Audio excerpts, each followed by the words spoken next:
غم اور پریشانیوں سے بچنا چاہتے ہوں تو سنیں رومی کی قیمتی باتیں۔ جسمانی یا مالی نقصان سے پریشان نہ ہوں، یہ ایک قسم کا صدقہ ہے جو بڑی مصیبتوں کو ٹال دیتا ہے۔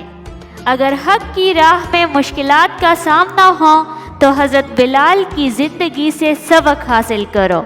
اگر اپنی دنیا اور آخرت دونوں سنوارنا چاہتے ہوں تو اپنی زندگی آپ صلی اللہ علیہ وآلہ وسلم کی تعلیمات کے مطابق گزارو۔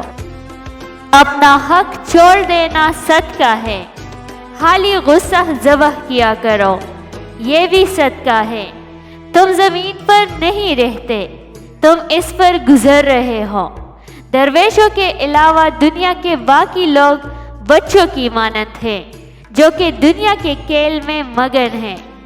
جس چیز کو تم برا سمجھتے ہو سکتا ہے وہ تمہارے حق میں بہتر ہو۔ ہر حال میں اللہ کے شکر گزار رہے اور مشکل میں شکوے شکایت اور ناشکری نہ کرے۔ جب اللہ نے آپ کو تخت عطا نہیں کیا تو بادشاہ بننے کی کوشش نہ کریں۔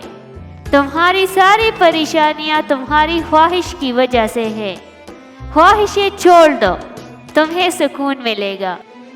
اتنا جھوٹ نہ بولو کہ تمہارے سچ سے اعتبار اٹھ جائے۔